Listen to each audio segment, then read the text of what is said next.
Hello friend, आप सभी का आपके अपने YouTube channel super study for welcome है। जैसा कि दोस्तों मैं यूपीआर मिलान technician grade 2 and ISRO technician B के लिए इंपॉर्टेंट क्वेश्चन की सीरीज चला रहे हैं। ठीक है, जो इंपॉर्टेंट क्वेश्चन सीरीज दोस्तों वो electronic mechanics and instrument mechanics के लिए है। ठीक है, तो उसमें हम ऑब्जेक्टिव इंपॉर्टेंट क्वेश्चन सीरीज चला रहे हैं। तो उसी क्रम में हमारा जो पार्ट चल रहा है वो हमारा 35 पार्ट है। ठीक है, तो 35 पार्ट में हमारा इंस्ट्रूमेंट, ठीक है, इंस्ट्रूमेंट सब्जेक्ट होता है। तो इंस्ट्रूमेंट सब्जेक्ट के अकॉर्डिंग उसका ऑब्जेक्टिव क्वेश्चन चला रहे हैं जो कि यूपी आर्मी के लिए बहुत ही इंपॉर्टेंट है। ठीक है, तो यूपी आर्मी में मैक्सिमम क्वेश्चन इंस्ट्रूमेंट से आते हैं। तो हमारे 2 लेक्चर हो चुके हैं इंस्ट्रूमेंट के। ठीक है, आज तीसरा पार्ट है हमारा इंस्ट्रूमेंट का।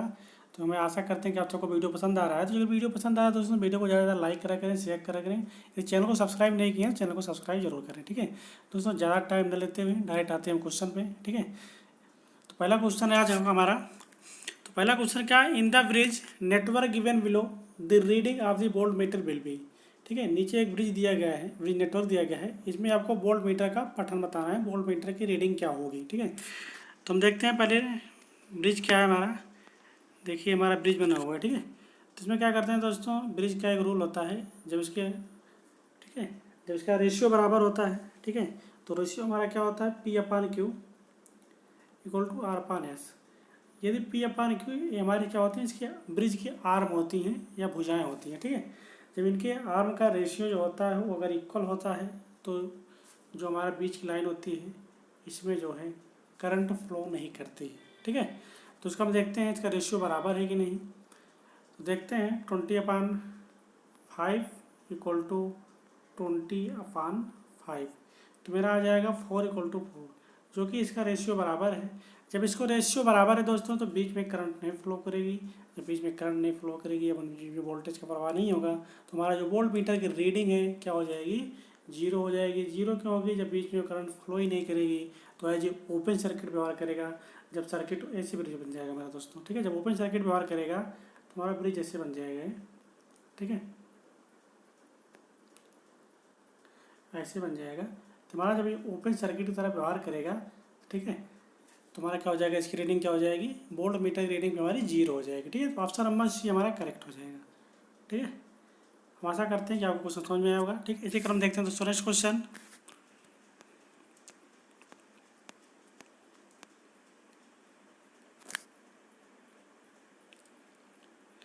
नेक्स्ट क्वेश्चन हमारा, in an analog multimeter ohms scale is. ठीक है, एक एनालॉग मल्टीमीटर में ओम स्केल होता है, linear and reverse to the current scale, या linear and reverse to the voltage scale and current scale are equal, या non linear and reverse to the current scale.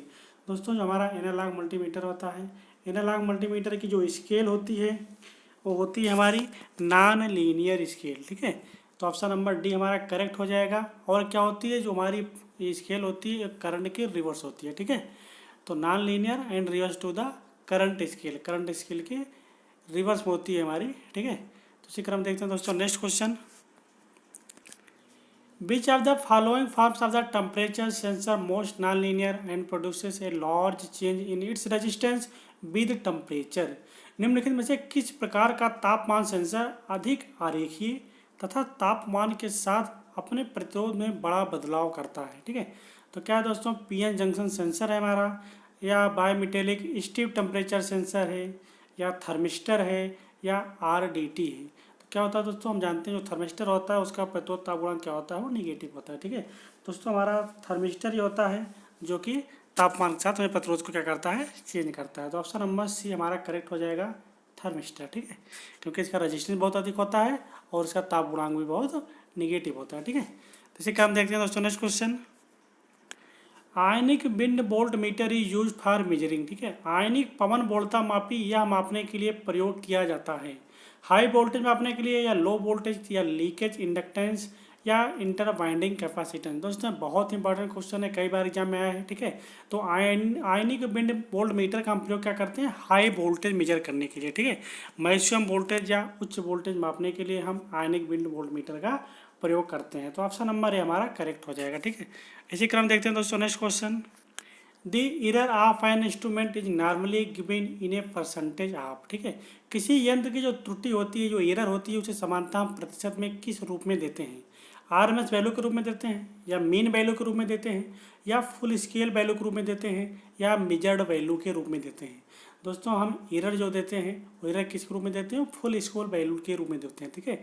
तो पूर्ण माप मान के रूप में हम इसकी वैल्यू देते हैं। तो ऑप्शन नंबर सी हमारा करेक्ट हो जाएगा, ठीक है। इसी क्रम देखते हैं दोस्तों next question. Air friction damping is used in the instrument which, ठीक है, किस इंस्ट्रूमेंट में हम एयर फ्रिक्शन डैम्पिंग का प्रयोग करते हैं, मूविंग आयरन में, या मूविंग कॉइल में, या इंडक्शन में, या हॉट वायर में। तो हम किस में यूज करते हैं ये आपको बताना है, ठीक है। तो हम दोस्तों जो हम यूज करते हैं एयर फ्रिक्शन डैम्पिंग वो हम मूविंग आयरन में यूज करते हैं, ठीक है। तो मूविंग आयरन में हम यूज करते हैं एयर फ्रिक्शन डैम्पिंग। तो ऑप्शन नंबर ए हमारा करेक्ट हो जाएगा, ठीक है। दोस्तों बहुत ही इंपॉर्टेंट क्वेश्चन है, ऐसे पूछता है कि मूविंग आयरन किस प्रकार के हम डैम्पिंग यूज करते हैं, या मूविंग आयरन से क्या हम मेजर करते हैं, ठीक है, या मूविंग आयरन में कंट्रोलिंग टार्क क्या यूज किया जाता है। तो ऐसे सिंपल क्वेश्चन आते हैं जो कि इंपॉर्टेंट होते हैं। सारे क्वेश्चन आपको करा देंगे, आपको सोच कर रट लेना है, ठीक है। ये डायरेक्टली आपको एग्जाम में मिल जाएंगे। तो इसी क्रम देखते हैं next question. Volt meter should be of very high resistance so that, ठीक है, वोल्ट मीटर को बहुत उच्च प्रतिरोधकता का होना चाहिए, जिससे उसमें क्या होता है, अगर वोल्ट मीटर का रेजिस्टेंस बहुत अधिक होगा तो क्या होगा, इट्स रेंज इज हाई, उसका रेंज उसका प्रास जो होगा बहुत अधिक होगा। इट्स एक्यूरेसी इज हाई, उसकी एक्यूरेसी या सटीकता बहुत अच्छी होगी। It may draw current minimum possible, उसमें न्यूनतम संभव करंट प्रवाहित होगी। या इट्स सेंसिटिविटी इज हाई, उसकी सुग्राह्यता बहुत अधिक होगी। दोस्तों हम जानते हैं अगर किसी में रेजिस्टेंस बहुत अधिक होगा तो करंट के मार्ग में बाधा उत्पन्न करता है, ठीक है। तो अगर वोल्ट मीटर का रेजिस्टेंस बहुत अधिक होगा तो उसमें न्यूनतम संभव करंट प्रवाहित होगी। तो वोल्ट मीटर के लिए आवश्यक है उसमें करंट न्यूनतम प्रवाहित हो, ठीक है। तो ऑप्शन नंबर सी हमारा करेक्ट हो जाएगा, तो यार न्यूनतम संभव धारा ले सके, ठीक है। तो ऑप्शन नंबर सी हमारा करेक्ट हो जाएगा। इसी क्रम देखते हैं दोस्तों। Load effect is principally caused by dot dot instrument, load प्रभाव प्रधानता डॉट डॉट यंत्र के कारण होता है। लो सेंसिटिविटी के कारण, या हाई सेंसिटिविटी के कारण, या लो रेंज के कारण, या हाई रेंज के कारण। दोस्तों कैसे होता है, लोडिंग इफेक्ट जो होता है वो हाई रेंज के कारण होता है, ठीक है। जब रेंज अधिक होगा तो रेजिस्टेंस बहुत अधिक होगा। जब रेजिस्टेंस अधिक होगा तो हम जानते हैं करंट कम होगी। जब करंट कम होगी तो लोडिंग इफेक्ट भी कम होगा, ठीक है। तो करंट के कारण लोडिंग इफेक्ट होता है, जो करंट कम होगी तो लोडिंग इफेक्ट हमारा कम होगा। तो ऑप्शन नंबर डी हमारा करेक्ट हो जाएगा, ठीक है। तो ऑप्शन नंबर डी हमारा क्या है, हाई रेंज, ठीक है। तो इसी क्रम देखते हैं दोस्तों next question. The potentiometer wire should be of, विभव मापी तार होना चाहिए, high sensitivity and low temperature coefficient, या low resistivity and high temperature coefficient, या high resistivity and high temperature coefficient, या low resistivity and low temperature coefficient. तो potentiometer का जो वायर होता है दोस्तों वो हाई सेंसिटिविटी और हाई टेम्परेचर कोफिशिएंट होना चाहिए। तो ऑप्शन नंबर सी हमारा करेक्ट हो जाएगा, ठीक है। तो ऑप्शन नंबर सी हमारा सही है।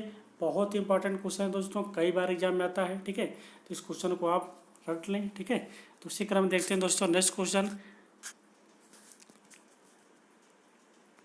ए voltage has a true value of 1.5 volt and analog indicating instrument with a scale range of 0.25 volt, ठीक है। So a voltage of 1.46 volt the relative error is, ठीक है। हमको मेजर्ड वैल्यू दी गई है और ट्रू वैल्यू दी गई है, तो हमको रिलेटिव एरर या आपेक्षिक त्रुटि का मान ज्ञात करना है, ठीक है। तो रिलेटिव एरर या आपेक्षिक त्रुटि का फार्मूला होता है, हमने बताया था, ठीक है। तो रिलेटिव एरर इक्वल टू हो जाएगा measured value minus true value upon true value, ठीक है। ऐसे हम ज्ञात करेंगे इसका रिलेटिव एरर। तो हम ज्ञात कर लेते हैं इसका, ठीक है। तो क्या दिया हुआ है हमें, जो हमारी मेजर्ड वैल्यू है relative error equal to measured value कितना 1.46 माइनस ट्रू वैल्यू कितना है 1.5, ठीक है, अपान 1.5। जब इसे हम माइनस करेंगे तो आ जाएगा हमारा पॉइंट, ठीक है। अगर हम 0.46 से 1.5 घटाएंगे तो इधर जाएगा नहीं, निगेटिव में वैल्यू आएगी इसकी, तो निगेटिव में इसकी वैल्यू कितना आएगी दोस्तों, ठीक है। इसको हम ज्ञात करते हैं रिलेटिव एरर इक्वल टू, ठीक है, 6 में से 10 में से 6 गए 4 आ जाएगा, ठीक है। 4 में से 4 जीरो, तो 0.0, ठीक है। तो 0.04 निगेटिव में हमारी क्या आ गई है, रिलेटिव एरर, तो -0.04%, ठीक है, अपान 1.5, अपान में कितना है 1.5, देखिए 1 मिनट, ठीक है। 0.04 अपान 1.5 इंटू आप 100 कर लीजिए इसे, ठीक है। जब इसे इंटू 100 कर लेंगे तब हम पॉइंट को, अगर देखिए ऊपर 2 पॉइंट है नीचे 1 पॉइंट है, ठीक है। 2 पॉइंट से 1 पॉइंट को काटेंगे तो नीचे एक वैल्यू हमारी आ जाएगी 0, ठीक है। एक जीरो से एक जीरो कट जाएगा तो हमारे पास आ जाएगा 1040/15, ठीक है। जब 1040 को हम 15 से डिवाइड करेंगे तो हमारा जो रिलेटिव एरर आएगी वो कितनी आ जाएगी, -2.66, ठीक है, -2.66, जो कि ऑप्शन नंबर सी हमारा करेक्ट हो जाएगा, ठीक है। तो ऑप्शन नंबर सी हमारा करेक्ट हो जाएगा। इसी क्रम देखते हैं दोस्तों नेक्स्ट क्वेश्चन। एकदम सिंपल न्यूमेरिकल होते हैं दोस्तों, यदि आपको फार्मूले याद हैं, बाकी कैलकुलेशन होती है उसमें, मेन कैलकुलेशन है, कैलकुलेशन करनी आपको आनी चाहिए, ठीक है। जब आप कैलकुलेशन कर लेंगे फास्ट, जितनी फास्ट आप कैलकुलेशन करेंगे उतना फास्ट आपका आंसर आएगा। मेन होता है फार्मूला, ठीक है। इसमें फार्मूला में क्या था, कुछ नहीं था, ट्रू वैल्यू मान दिया था, मेजर्ड वैल्यू मान दिया हुआ है, रेंज दी गई, रेंज का यहाँ कोई प्रयोग नहीं है, बस रेंज दी गई, इसके बीच में उसकी मीटर की रेंज है, इसके बीच में मापेगा, ठीक है। 0 से लेकर 2.5 के बीच में उसकी रेंज है, हमको उस रेंज से मतलब नहीं है, हमको परसेंटेज एरर ज्ञात करनी है। आप देख रहे हो उसकी 1.5 वोल्ट है लेकिन माप कितना है 1.46, तो 0.46 की एरर आ रही है, ठीक है। तो 0.46 को हम ट्रू वैल्यू से डिवाइड कर देंगे, जब हम ट्रू वैल्यू से डिवाइड करेंगे तो हमारी परसेंटेज एरर आ जाएगी। तो सिंपल सा फार्मूला था, सिंपल सा न्यूमेरिकल था, इस फार्मूले मालूम है तो न्यूमेरिकल आसानी से हो जाता है, ठीक है। तो इसी क्रम देखते हैं next question. A PMMC meter has an internal resistance 200 ohm and the current required for its full scale deflection is 50 microampere. The meter is capable of measuring and its a maximum voltage of, तो metre कितना maximum voltage को major कर सकता है, हमें इसमें current दी गई है और हमको रजिस्टेंस दिया हुआ है। जब करंट एंड रजिस्टेंस दिया तो वोल्टेज आसानी से हम ज्ञात कर सकते हैं, फार्मूला पढ़ते आ रहे हैं बचपन से, ठीक है।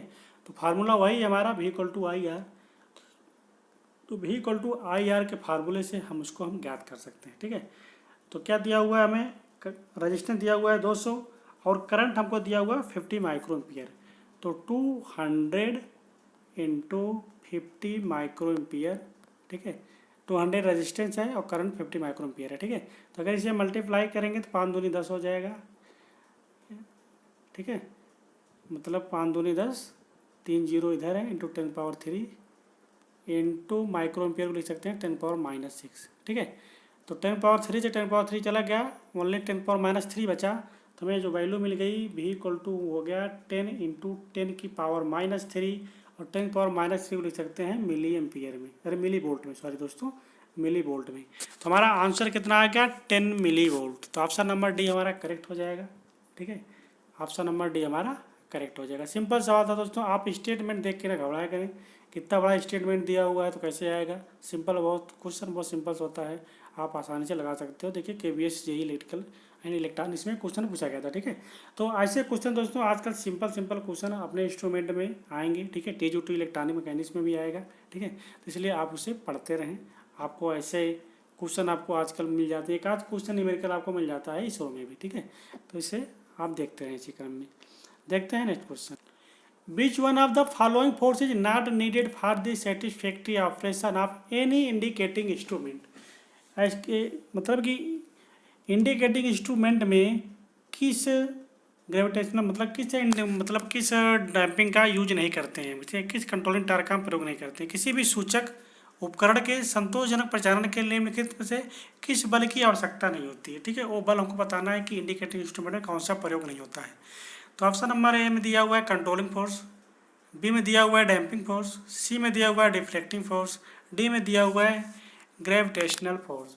तो मैंने बताया था दोस्तों, अगर जो हमारा इंडिकेटिंग इंस्ट्रूमेंट होता है, तो इंडिकेटिंग इंस्ट्रूमेंट होता है तो उसमें क्या होता है, ये इंडिकेटिंग इंस्ट्रूमेंट है, ये हमारा लगा हुआ पॉइंटर, तो पॉइंटर को कंट्रोल करने के लिए हम कंट्रोलिंग टार्क TC लगाते हैं, ठीक है।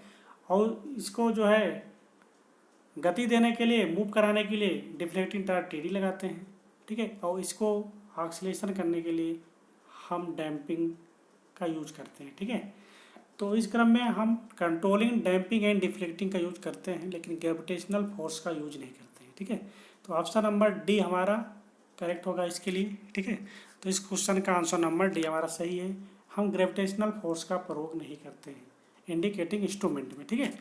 तो इसी क्रम देखते हैं दोस्तों next question. A volt meter is used, volt meter प्रयुक्त होता है। बहुत ही इंपॉर्टेंट क्वेश्चन दोस्तों, बार बार क्वेश्चन में आता है, ठीक है। तो उसमें क्या कह रहा है कि वोल्ट मीटर का हम प्रयोग कैसे करते हैं? टू मेजर करंट, करंट मापने के लिए, या इन सीरीज विद सर्किट, परिपथ में, श्रृंखला में, या पैरेलल विद सर्किट, या टू मेजर कूलाम्स, या कूलाम मतलब क्या बेस मापने के लिए कह रहा है, ठीक है।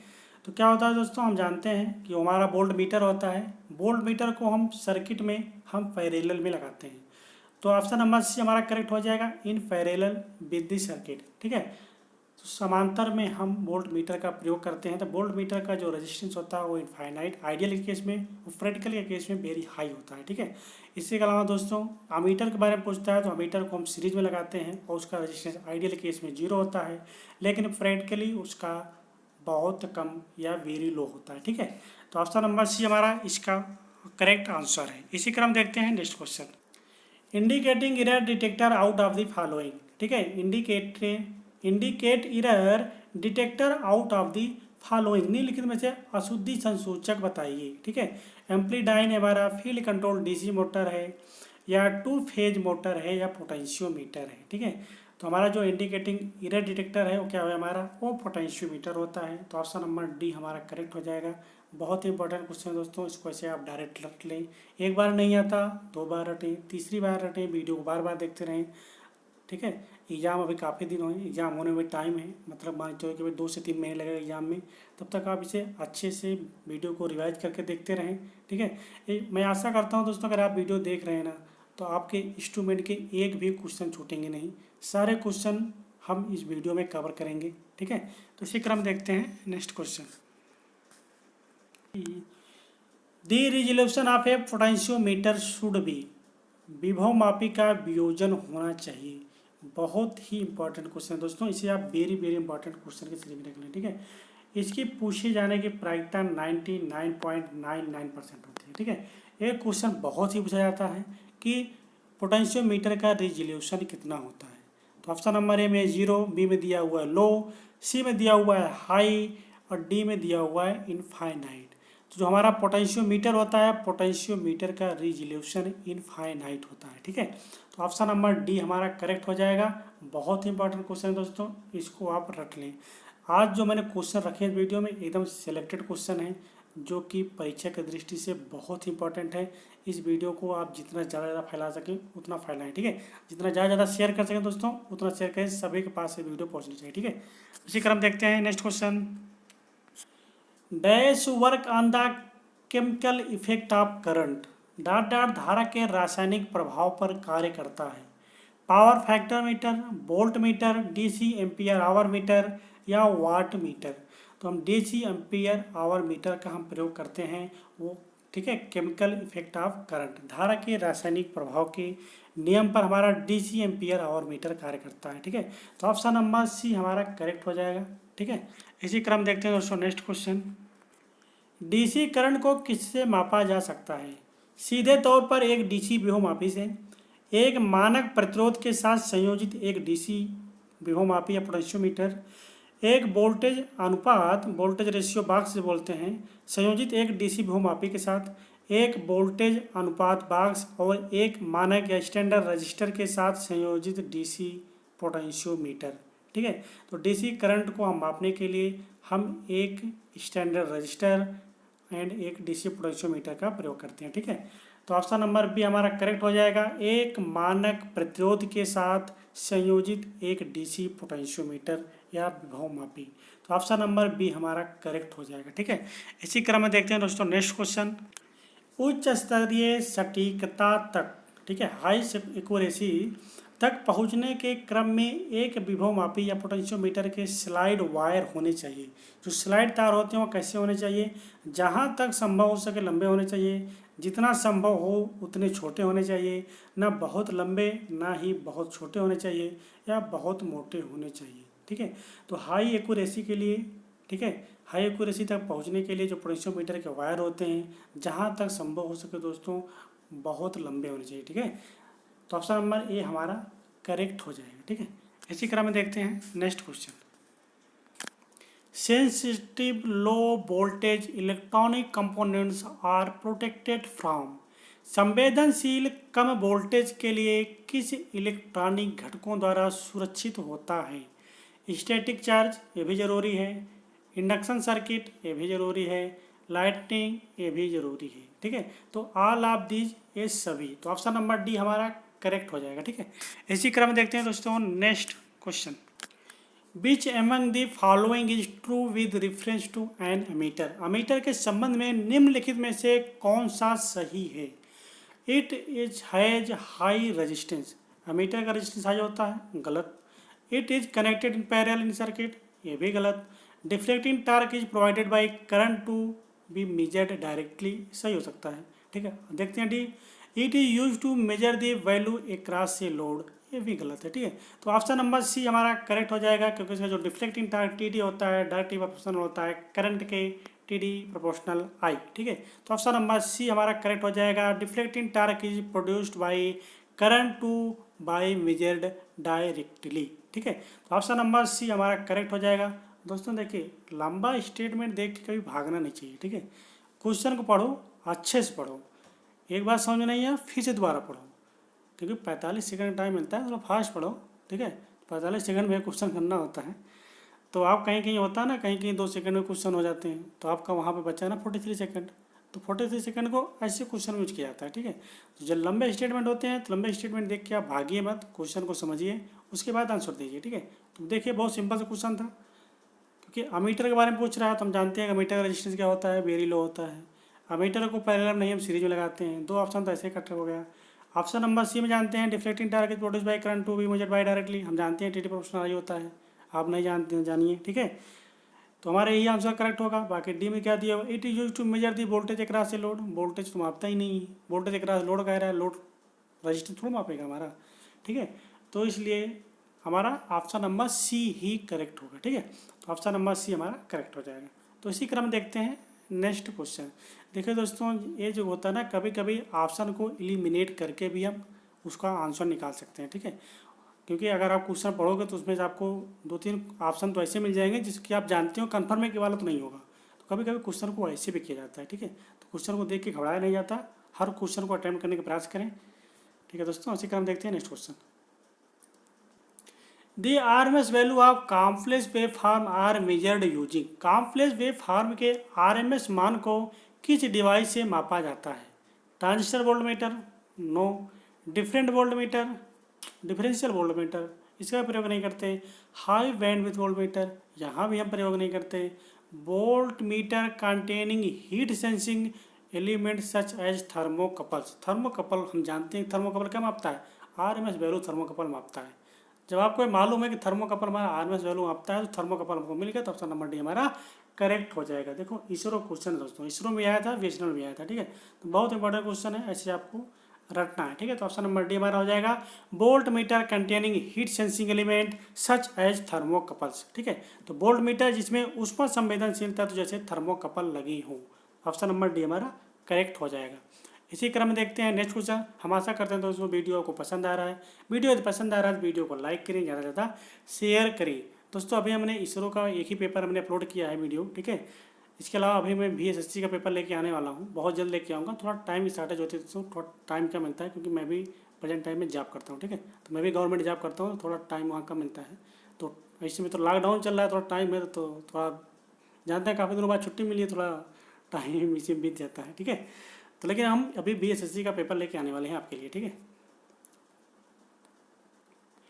A moving coil iron ammeter may be compensated for frequency error by. एक मूविंग कॉइल आयरन अमीटर आवृत्ति त्रुटियों की क्षतिपूर्ण किसके द्वारा कर सकता है? तो ऑप्शन नंबर ए हमारा सीरीज इंडक्टेंस के द्वारा, या ऑप्शन नंबर बी में हमारा शंट इंडक्टेंस के द्वारा, या ऑप्शन नंबर सी है हमारा सीरीज रजिस्टर के द्वारा, या ऑप्शन नंबर डी है हमारा शंट कैपेसिटर के द्वारा, ठीक है। तो ऑप्शन नंबर डी हमारा सही होगा, शंट कैपेसिटर। ठीक है, मूविंग कॉइल आयरन एमीटर में जो फ्रीक्वेंसी एरर होगी उस फ्रीक्वेंसी एरर को ठीक करने के लिए या छतपुड़ी को दूर करने के लिए हम शंट कैपेसिटर का प्रयोग करेंगे। ठीक है, तो ऑप्शन नंबर डी हमारा करेक्ट हो जाएगा। इसी क्रम में देखते हैं next question. An ideal current meter should have, एक आदर्श धारा मापक में होना चाहिए। एक आइडियल में क्या होता है दोस्तों को बताना है। आइडियल मीटर, धारा मापी को मीटर ही बोलते हैं ना, हाँ, तो धारा मापी को अमीटर ही बोलते हैं। तो मैं बताया ना कि इस तरह क्वेश्चन आपको एग्जाम में मिलते हैं। देखिए इसरो में पूछा गया है। ठीक है, इसरो 2009 में एक क्वेश्चन आया था, तो मैंने बताया था कि 4 पॉइंट होते हैं, अमीटर, वोल्ट मीटर, सीरीज में लगाते हैं, पैरेलल में लगाते हैं। रजिस्टेंस क्या होता है ये पूछा जाता है। ये 4 पॉइंट में से आपको 1 या 2 क्वेश्चन जरूर मिलते हैं। ठीक है, तो इन 4 पॉइंट को आप अच्छी तरह से कहीं लिख लें। अभी मैं फिर से बताता हूँ आपको, पहले इसको क्वेश्चन देखते हैं। An ideal current meter should have, एक आदर्श धारा मापक में होना चाहिए जीरो रेजिस्टेंस, फाइनाइट रेजिस्टेंस या इनफाइनाइट रेजिस्टेंस या वेरी लार्ज रेजिस्टेंस। ठीक है, शून्य प्रतिरोध, सीमित प्रतिरोध, असीमित प्रतिरोध या बहुत अधिक मान का प्रतिरोध। तो हम जानते हैं कि जो हमारा एमीटर होता है वो भी आइडियल केस में, अगर आइडियल की बात कर रहा है पार्टनर, तो आइडियल में क्या हो जाएगा, जीरो। ठीक है, आइडियल में रेजिस्टेंस जीरो होगा, लेकिन अगर वो प्रैक्टिकली बात करेगा, ठीक है, तो प्रैक्टिकली में क्या हो जाएगा, वेरी लो। ठीक है, हम एमीटर को सर्किट में कैसे लगाते हैं, एमीटर को सर्किट में हम सीरीज में लगाते हैं। कि तो आपसे एक क्वेश्चन पूछेगा कि एमीटर को परिपथ में हम कैसे लगाते हैं, या कि तो आपसे पूछेगा कि एमीटर का रेजिस्टेंस कितना होता है, तो लो, वेरी लो, आइडियल केस में शून्य होगा। 2 पॉइंट हो गए। तीसरा पॉइंट क्या है, तीसरा पॉइंट पूछता है वोल्ट मीटर, वोल्ट मीटर का रेजिस्टेंस कितना होता है। तो आइडियल केस में अगर वोल्ट मीटर पूछेगा तो आइडियल केस में इनफाइनाइट हो जाएगा। ठीक है, लेकिन यदि प्रैक्टिकल केस पूछेगा तो वेरी लार्ज या वेरी हाई। ठीक है, हम वोल्ट मीटर को सर्किट में लगाते कैसे हैं, तो वोल्ट मीटर को सर्किट में हम पैरेलल में या समांतर में लगाते हैं। ठीक है, तो ये 4 पॉइंट हो गए। इन 4 पॉइंट में से आपको हर एग्जाम में, ठीक है, 99.99% बता रहा हूँ मैं, हर एग्जाम में आपको 1 या 2 क्वेश्चन मिलेगा। 2 क्वेश्चन नहीं मिलेगा तो 1 तो 100% मिलेगा। अगर दोस्तों 4 पॉइंट पढ़ने से अगर हमको 1 नंबर मिल जाता है ना, बहुत बड़ी बात है। पूरी किताब लोग पढ़ लेते हैं, लेकिन वहाँ से भी 1 क्वेश्चन नहीं मिलता है। कभी कभी ऐसा भी होता है कि आप पूरी बुक पढ़ के जाओगे, आपको 1 क्वेश्चन नहीं मिलेगा, लेकिन अगर 4 पॉइंट पढ़ने से आपको 1 क्वेश्चन मिल जा रहा है ना, तो बहुत बड़ी बात है। तो दोस्तों इसीलिए मैं वीडियो लेके आया हूँ कि जो इम्पोर्टेंट पॉइंट हैं, जो इम्पोर्टेंट क्वेश्चन हैं, वही मैं वीडियो में रखूँगा, जिससे कि आपको आसानी हो जॉब मिलने में। ठीक है, तो इसी क्रम में देखते हैं next question. An analog volt meter has a sensitivity of 10 kilo ohm प्रति volt. The galvanometer used in constructing the instrument will produce a full scale deflection when the current pass through it is। ठीक है, deflection sensitivity दी हुई है, current की deflection sensitivity पूछ रहा है। ठीक है, एक एनालॉग वोल्ट मीटर में 10 किलो ओम प्रति वोल्ट की संवेदनशीलता सेंसिटिविटी दी हुई है। उपकरण निर्माण में प्रयोग किए गए गैल्वेनोमीटर फुल पैमाने पर डिफ्लेक्टिंग को प्रोड्यूस करेगा, तो उसके द्वारा जो धारा पास होगी, करंट क्या होगा। तो डिफ्लेक्शन सेंसिटिविटी दी गई है, तो करंट की जो IFSC होता है हमारा, ठीक है, IFS बोलेंगे उसे, तो IFS इक्वल टू क्या होता है, फुल डिफ्लेक्शन करंट 1/SB। तो SB का मान हमारा दिया हुआ है, SB का मान कितना दिया हुआ है वही रख निकाल लेते हैं। SB का मान दिया हुआ है 10 किलो ओम प्रति वोल्ट। ठीक है, तो सिंपल सा है, ज्ञात कर लेते हैं। IFS equal to 1/10 kilo ohm 10⁻3।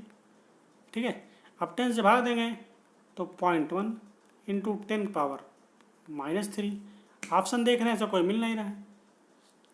Micro ampere में, मिली एम्पियर में 10 मिली एम्पियर हो नहीं सकता, 20 मिली एम्पियर हो नहीं सकता, 50 हो नहीं सकता, तो ऑप्शन नंबर डी हो सकता है। तो इसका हमको माइक्रो एम्पियर बनाना है, तो माइक्रो एम्पियर को बना लेते हैं। तो माइक्रो एम्पियर बनाने के लिए क्या करना पड़ेगा, हमको 10⁻6 लाना है, हमारे पास 10⁻³ है, तो तो 10⁻³ इंटू 10⁻³ का मल्टीप्लाई करेंगे इसमें 1.1 इंटू 10⁻³ इंटू 10⁻³ इंटू 10⁻³ 10⁻³ हो जाएगा। 0.1 में 10⁻² का मल्टीप्लाई करेंगे तो एक पावर चली जाएगी तो 100 बचेगा, तो 100 माइक्रोएम्पियर हो जाएगा। ठीक है, तो हमारा क्या हो जाएगा, IFS इक्वल टू हो जाएगा 100 माइक्रोएम्पियर। दोस्तों देखिए सिंपल सा क्वेश्चन था, फार्मूला मालूम होता तो आसानी से हो जाता, फार्मूला मालूम था आप आंसर भी निकाल लेते। ठीक है, लेकिन बाद में क्या आ रहा है, कन्वर्जन आ रहा है। ठीक है, तो आपको कन्वर्ट करना आना चाहिए। यदि आपको कन्वर्ट करना नहीं आएगा ना तो आप इसे क्वेश्चन कर नहीं पाओगे। ठीक है, आपको मालूम होना चाहिए कि हम एम्पियर को माइक्रो एम्पियर में कैसे बनाएंगे, या माइक्रो एम्पियर को मिली एम्पियर में कैसे बनाएंगे, या मिली एम्पियर को नैनो एम्पियर में कैसे बनाएंगे। ये तरीके जब आपको पता होंगे तो आप आसानी से क्वेश्चन कर सकते हो। तो इसमें क्या था, हमारा कितना आ गया था 0.1 इंटू 10⁻³ इंटू 10⁻³ ठीक है, इंटू 10⁻³ मैंने ऐसे बनाया। फिर से देखिए 0.1 इंटू 10⁻³ एम्पियर, ये तो कोई आंसर मिल नहीं रहा था। तो हमको देखिए ऑप्शन क्या दिया, मिली एम्पियर में दिया हुआ, मिली एम्पियर में हो ही नहीं सकता। ठीक है, 2 ऑप्शन तो हमारे चले गए, 3 ऑप्शन हमारे चले गए, मिली एम्पियर वाले हो ही नहीं सकते। अब दिया है डी में माइक्रो एम्पियर, तो अब इसको हमारे 0.1 है। आप चाहते तो वैसे आंसर हमारे चले जाते हैं, क्योंकि जब मिली एम्पियर का नहीं हो पा रहा तो डी ही ऑप्शन होगा, वहीं से आप चले जाते हैं। लेकिन अब आपको यहाँ पे माइक्रो एम्पियर में कन्वर्ट करना है, तो कन्वर्ट कैसे करते हैं, तो देखिए 10 पावर, क्योंकि हमको मालूम है कि माइक्रो एम्पियर में 10⁻⁻6 होता है। ठीक है, जब 10⁻⁻6 होता है तो 10⁻³ हमको 10⁻6 बनाना है। तो 10⁻6 बनाने के लिए क्या करेंगे हम, 10⁻3। देखिए दोस्तों, किसी भी संख्या में अगर हम 10⁻0 का ऐड करते हैं तो उसका मतलब होता है 1 से गुणा कर रहे हैं, क्योंकि 10⁻0 का मान क्या होता है, 10⁻0 का मान 1 होता है। किसी के पावर 0 का मान क्या होगा, 1 होगा। तो 10⁻0 मतलब हो गया हमारा 10⁻³ इंटू 10⁻³ 10⁻³ 10⁻³ लिख सकते हैं ना 10⁻0 को, यही होता है। तो हमको यही मल्टीप्लाई कर दिया हमने 10⁻³ इंटू 10⁻³, ये हमारा 10⁻6 हो गया। इसका हमने मल्टीप्लाई किया 0.1 में। फिर से दिखा देते हैं 0.1 इंटू 10⁻³ जब मल्टीप्लाई करेंगे तो 0.1 इंटू 3, एक अंक को दशमलव लगा देंगे, कितना हो जाएगा 100। तो हम आशा करते हैं कि आपको एक कन्वर्जन समझ में आया होगा। ठीक है, समझ में आया होगा तो वीडियो को लाइक करें। ठीक है, इसी क्रम देखते हैं next question. A voltmeter using thermocouples measure, एक वोल्ट मीटर ताप युग्म का उपयोग करके डॉट डॉट मापता है RMS, alternator value, peak value, average value या पीक टू पीक वैल्यू। तो ऑप्शन नंबर हमारा करेक्ट हो जाएगा। मैंने बताया था थर्मोकपल अगर जहाँ थर्मोकपल दिखा RMS अल्टर, ठीक है, अल्टरनेट वैल्यू आप मान दीजिए। ठीक है, तो ऑप्शन नंबर हमारा करेक्ट हो जाएगा। इसी क्रम देखते हैं दोस्तों next question. The operation of A thermocouple is based on, thermocouple का प्रचालन आधारित है थॉमसन इफेक्ट पे, सीबेक इफेक्ट पे, पेल्टियर इफेक्ट पे या फैराडे लॉ पे। तो हमने बताया था जो थर्मोकपल होता है हमारा किस पे काम करता है, सीबेक प्रभाव। ठीक है, तो ऑप्शन नंबर बी हमारा करेक्ट हो जाएगा। ठीक है, इसी क्रम देखते हैं दोस्तों नेक्स्ट क्वेश्चन। दोस्तों ये वीडियो का लास्ट क्वेश्चन था। ठीक है, मैंने इसके पहले दोस्तों क्वेश्चन दिया था कल कि आपको इसका आंसर कमेंट सेक्शन में देना है, तो काफ़ी लोगों ने उसका करेक्ट आंसर दिया था। तो मैं आपको बता देता हूँ पहले आंसर क्या है इसका। An ammeter is a, ammeter क्या होता है, एब्सोल्यूट में इंस्ट्रूमेंट होता है, रिगार्डिंग इंस्ट्रूमेंट होता है, या सेकेंडरी इंस्ट्रूमेंट होता है, या इंटीग्रेटिंग इंस्ट्रूमेंट होता है। तो एन अमीटर हमारा जो होता है क्या होता है, सेकेंडरी इंस्ट्रूमेंट होता है। तो ऑप्शन नंबर सी हमारा करेक्ट हो जाएगा। ठीक है, क्या होता है हमारा, सेकेंडरी इंस्ट्रूमेंट होता है अमीटर। ठीक है दोस्तों, इसका काफ़ी लोगों ने करेक्ट आंसर दिया था। SP पटेल, ठीक है, हेमंत वर्मा, ठीक है, समीर सैनी, ठीक है, अनूप कुमार मौर्य, एक हैं बॉलीवुड सॉन्ग। ये सब दोस्तों फेवरेट स्टूडेंट हैं जो कि करेक्ट आंसर देते रहते हैं। तो आप सभी भी यदि वीडियो देख रहे हैं तो प्रयास क्या करें कि उसका आंसर दें। ठीक है, जब आप आंसर देते हैं तो हमें भी अच्छा लगता है, आपको भी अच्छा लगता होगा, क्योंकि आपको भी सुकून मिलता है कि हाँ हमने आज एक करेक्ट आंसर का आंसर मतलब करेक्ट क्वेश्चन का हमने करेक्ट आंसर दिया है। ठीक है, तो आप जितना ज़्यादा जाना करें तो उस क्वेश्चन के बारे में लिखें। ठीक है, वो आपके लिए बेनिफिट है और हमारे लिए भी। ठीक है, हम देखते हैं दोस्तों आज का क्वेश्चन क्या है। हम आशा करेंगे कि आज के क्वेश्चन का जवाब आप सभी लोग देंगे। ठीक है, आज का क्वेश्चन है दोस्तों, ammeters are always connected in, ammeter हमेशा डॉट डॉट से जुड़ा होता है, सीरीज में, पैरेलल में, आइदर या नन, कोई नहीं। ठीक है दोस्तों, आप एमीटर के बारे में जो कुछ जानते हैं आप लिखेंगे और उसका आंसर भी आप देंगे। हम आशा करते हैं कि आप सभी स्टूडेंट इसका आंसर कमेंट सेक्शन में देंगे। ठीक है, दोस्तों यदि आज की वीडियो पसंद आई हो तो वीडियो को लाइक करें, शेयर करें और चैनल को सब्सक्राइब करें और हमको ज़रूर बताएं कि जो हमने क्वेश्चन सिलेक्ट किए हैं क्वेश्चन आपके लिए कैसे रहे। ठीक है, आपके लिए क्वेश्चन हेल्पफुल है कि नहीं, ये आप हमें ज़रूर बताएं। थैंक यू दोस्तों, thanks for watching, thank you.